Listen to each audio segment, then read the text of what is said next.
subscribe, as it helps me beat that YouTube algorithm. So let's dive into today's case, and today we are discussing the disappearance of Tammy Kingery. So Tammy was born on April the 13th in the year 1977.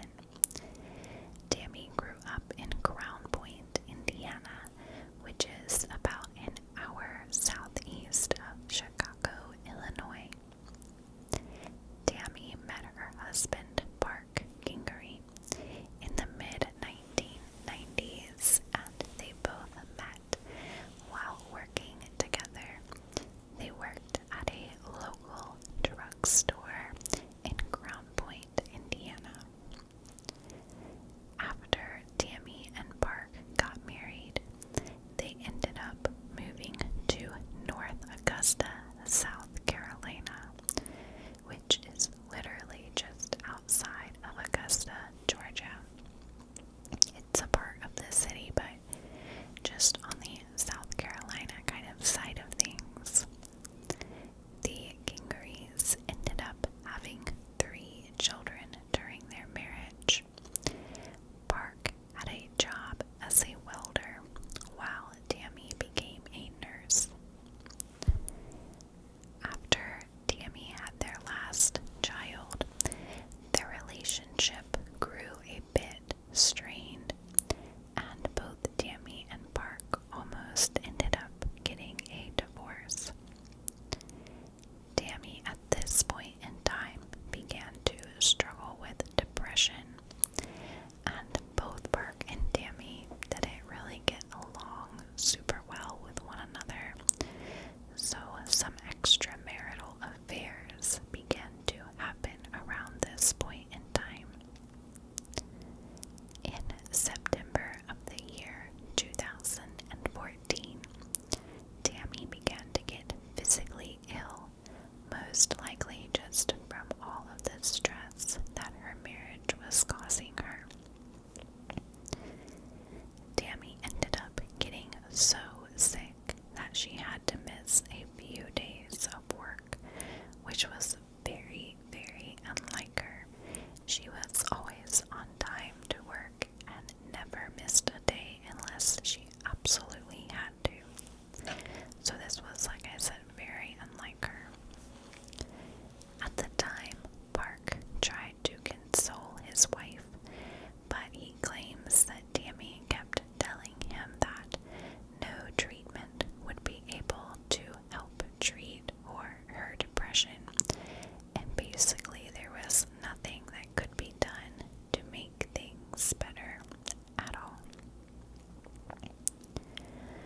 Around September the 16th, Tammy began to have severe trouble sleeping, and she told 2 of her sisters about an incident where she woke up in the middle of the night and she had basically soaked through her pajamas with so much sweat that she had to change into another pair of pajamas, and then after that she just could not fall back asleep.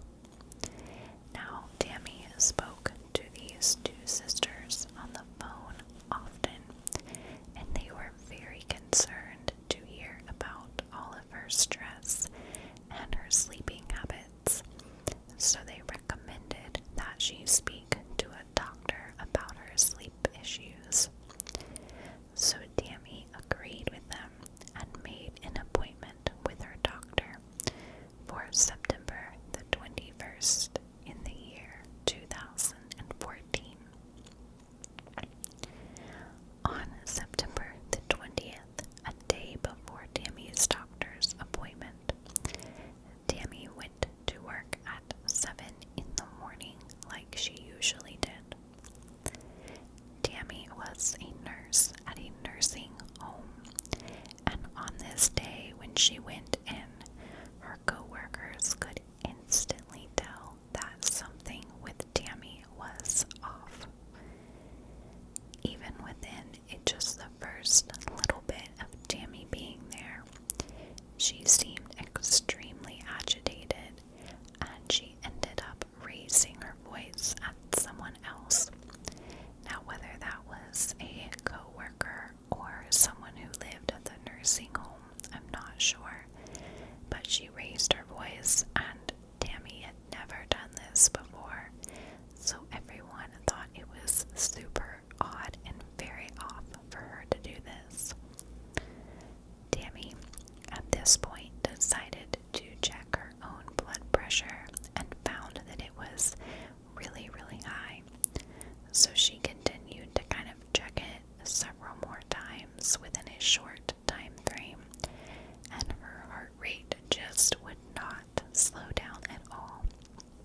she didn't feel safe doing so because she felt super lightheaded.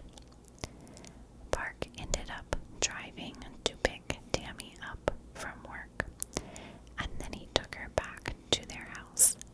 So Tammy ended up leaving her car at the nursing home that day. When Tammy got back home, she was so exhausted that she changed into her pajamas and laid down in her bed to take a nap. Around 10 a.m. that morning, Park left the house with their two sons. That was just two of their kids to run some errands. Their third child, who was a daughter, had spent the night at a friend's house, and she was still currently at the friend's house.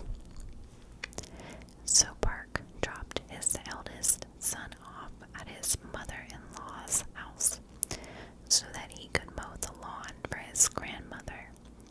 And after Park did this, he proceeded to take the younger son to several stores in the nearby area just to run those errands like he said he was going to do. When Park was done running the errands, he picked up his second son and then went back to his home. After arriving home, he found that their family dog was located outside the house, but all of the doors were locked. So he went inside, and there he found that Tammy was no longer at home. There was a note left behind, seemingly written by Tammy, that said, "Gone for a walk. Be back soon. Love you."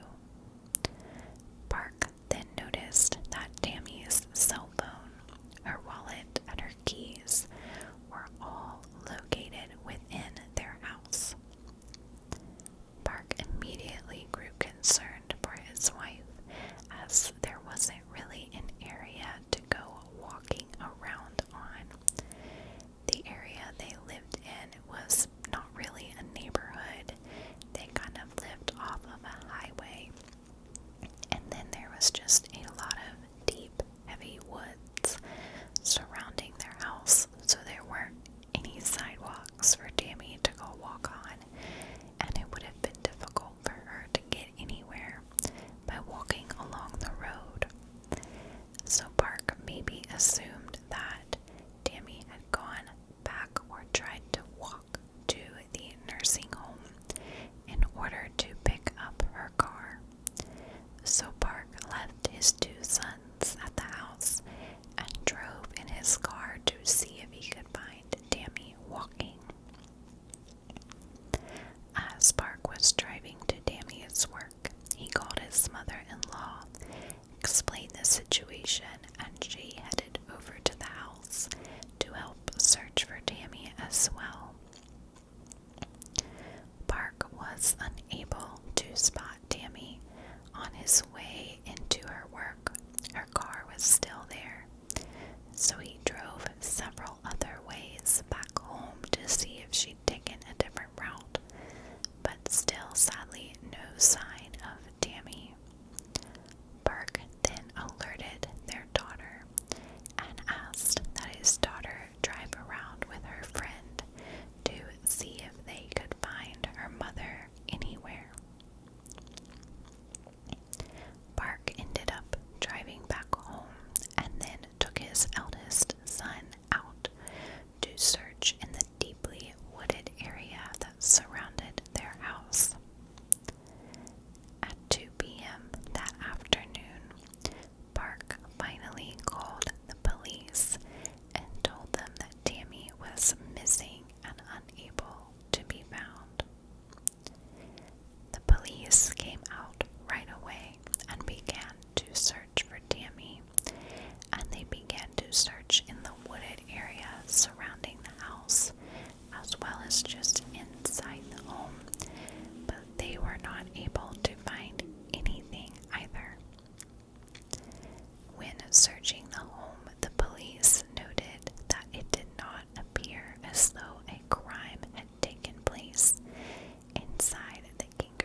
searching this wooded area. And keep in mind, this was a rather large wooded area. There were quite a few areas with lots of woods within 10 miles surrounding the Kingery's household. So it was a lot of woods to search. But at one point, volunteers smelled a foul odor of decay, and they came across an abandoned wood shack deep in the woods. There inside this shack, it was surrounded by briars, but inside they found gloves, sponges, and a plastic bag containing a deceased animal. Now, the police searched this area thoroughly and said that what was found in the shed was not related to Tammy's disappearance. However, others say that this and everything that was found in the shed implies that someone dangerous was out and about in the woods surrounding the Kingery household, and a lot of people believed that they could not write off the fact that someone could have just come into the home and startled Tammy while she was sleeping. The police then ended up getting all of Tammy's phone records, and there they found that on the day Tammy disappeared, she had deleted 2 separate text threads, and these text threads were with 2 different men, and they were all romantic in nature, it seemed. The police then looked into both of these men, and both of the men had pretty strong alibis, and the police said that they did not believe that these 2 men had anything to do with Tammy's disappearance. Tammy's family, sorry, it was a little hard to say there, but Tammy's family found it odd that she claimed she was going walking on the day she disappeared. Like I said, they did not live in a traditional neighborhood. They lived off of a highway there, and it was busy. Cars would go up and down the road there. But on top of that, if Tammy did want to go for a walk, she would typically drive into town and go walking at a park somewhere. Of course, on this day, she did not have her car with her, so she could not have done that. They also found it odd that Tammy would write a note, since she had her cell phone there, and Tammy was known to love texting, so it was just really weird that she would write that note and not text. Another odd thing that Tammy's family found was that you could only lock up the house from the outside, and it was super strange since Tammy's keys were found inside of the home. How did the house get locked up? Was that just an error on Park? Was it really unlocked and he just thought it was locked? I'm not sure, but it's just so strange that the house was locked and her keys were inside the house. Park told reporters that he believed Tammy was so depressed that she just up and left their family. Park also claims that she tried to harm herself several times in the few weeks before her disappearance, and he believes she most likely did this, and her remains just have not been discovered. Park also told reporters another time that Tammy could have possibly been abducted as well. The police looked into Park closely, but found that his story and alibi did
someone